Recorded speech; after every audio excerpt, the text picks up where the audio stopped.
What's up, YouTube? It's Lieutenant Cade, also known as Alvin the Director.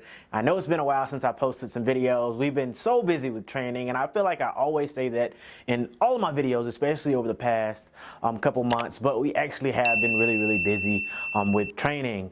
And there's a lot that we have coming up over the summer, which I'm excited about. It's finally the breakup season up here in Alaska, which means the snow is finally starting to melt. Tomorrow is going to be the first day that it hit 40 degrees and I think like 100 days or something crazy. Like the last time I remember seeing 40 degrees was like back in October. So it's been below 40 degrees up in here in Fairbanks since then. So it's been extremely cold, but living up here in Alaska and Fort Wainwright, we're Arctic Brigade. So a lot of the training that we do has to deal with being outside in the Arctic. I posted a video a few weeks ago about PT up here in the Arctic. So if you haven't seen that video, go ahead and watch that. I'm going to link it in the description below so you can check out that video, and I'll probably post it at the end of this video as well. So you can just click it and continue watching these Arctic videos. So in today's video, what I want to talk to you about is what life is like after commissioning. Now, I'm an OCS graduate. I've been doing these kind of vlogs since I started OCS back in 2019. I commissioned in August 2019, and then I went on to Signal Bolk. I'm a signal officer stationed up here at Fort Wainwright. And, you know, I love my job. I just picked up First Lieutenant a couple months ago, so, you know, I'm fairly new to this, but at the same time, I have a pretty good perspective of what to expect right after you commission. Now, there's several different ways that you can go about becoming an officer in the Army. You can go to West Point, you can also do ROTC, you can always go green to gold, or you can do like civilian and go through OCS like I did. But either way you go, after you commission, there's gonna be a series of things that you do that prepares you, you know, for your career as an Army officer. So, first things first, let's talk about commissioning. Commissioning is the day that you become an officer in the United States Army, right? So that's the same for any other branch, whether you commission in like the Air Force or Marines, Navy, Coast Guard. So whatever route you decide to take, commissioning is the day that you become an officer. Immediately after commissioning, you're expected to do several things. Now, whether you're active duty or National Guard or Reserve, this career path is, you know, remotely the same. However, if you're in National Guard or Reserve, there might be a little bit more breaks in between each section. However, you still end up following a similar career path right after you become an officer. So you commission. Say if you're ROTC, I'm going to use ROTC or using one of the service academies as an example. You're going to commission about May or June or whenever you actually graduate your senior year. You get your diploma, you become an officer, and then after that you're expected to go to Bolk. Now, Bolk is the basic officer leadership course, and this is where you learn your job. So me as a signal officer, I went to Bolk in Fort Gordon, Georgia. That's the home of the Signal Corps. So that's where the Army sent me for Bolk. Now, if you're an infantry or if you're armor, you'll be down there in Fort Benning, Georgia. If you're like an MP or an engineer, you're at like Fort Leonard Wood. AG, you're in Fort Jackson in Columbia, South Carolina. So wherever you go for Bolk is where you actually learn your job. Now, this is an important step because this is like pretty much where you learn everything and you become branch qualified. So say you are National Guard, or say you have a Bolk date that's like several months after you commission, right? During that time period, you are a second lieutenant, you have commissioned, you are an officer, however, you're not branch qualified.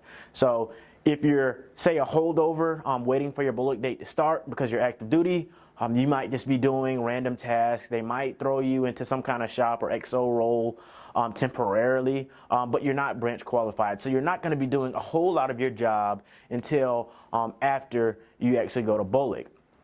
Now, Bolk, again, this is where you learn your job at. Some Bolks are, you know, a couple months long, and then some are, you know, even longer than that, just depending on what your actual MOS is. And that's the time period where you want to soak up as much knowledge as you possibly can about your career path. Now, being an officer, you're not down in the weeds of everything, so you're not going to know the ins and outs of everything, you know, during Bolk. It becomes, you know, it's a training process, right? You crawl, you walk, then you run. So Bolk is similar to like a crawl process, to where you're just learning like the fundamentals. There's a lot of Common Core, which is like your SHARP, your EO. Then you do like some of the tasks related to your actual MOS. So like for me, it's going out in the field, employing our signal equipment, learning, you know, radios, the networks, and all that good stuff. And so that's pretty much what you kind of get out of Bolk. Now, there's a lot of times where you're going to be at Bolk and you might, want to ask like specific questions about your job, which your instructor or your cadre might be able to answer those questions. But oftentimes they're going to let you know that you're going to learn at your unit. Every single unit in the Army is completely different, and how units work are completely different than each other. So it's kind of hard to say, exactly what you'll be doing once you actually get to your first duty station. But, at Bolk, that's your time to get kind of a general overview of what to expect. Leave Bolk with an open mind. Don't say, when you get to your first unit that, I learned this back at Bolk, because they really don't care. You're going to do things according to your unit SOP and how things are actually ran there, if that makes sense. After Bolk, sometimes before Bolk also, there's going to be an opportunity for hometown recruiting. Now, this is an option. It might not be open to everyone. For me, it was an option. I was able to go to do hometown recruiting for 2 weeks prior to Bolk. Some of my battles at Bolk, they ended up being able to do hometown recruiting after Bolk, which is just your time to sit down with a recruiting station near your hometown, preferably, where you can kind of go to the high schools or do whatever that recruiting station wants you to do. For my hometown recruiting, I really didn't do much. My recruiter, he was just kind of like, hey, sir, you're here. Congratulations for commissioning. I know you're getting prepared for Bolk, so, just check in with me, every couple of days or so. Don't get in any trouble, and, that's pretty much it. So I didn't really do a lot of hands-on things with the recruiting station, but some people do. Some people do like community service or help out around the recruiting station. Some do PT with the recruiters that are there. That's just an opportunity that I encourage you to do if that opportunity is is out there for you. It's 2 weeks of somewhat leave, but you just kind of get a break of the Army and just kind of get to kick back a little bit. It's low threat. It's a lot of fun in my opinion. So after Bolk, after hometown recruiting, then you're preparing to go to your unit. Now, depending on your MOS, you might have some follow-on schools. Like you might be sent to Ranger School, or you might be sent to Airborne School or Air Assault School, or MOS-specific schools that are offered before you get to your duty station. So during that time period after Bolk, if you're sent to one of those schools, that's just a common thing that ends up happening for a lot of different MOSs, a lot of different people. So you go to those schools, you finish up the schools, and then you go to your unit.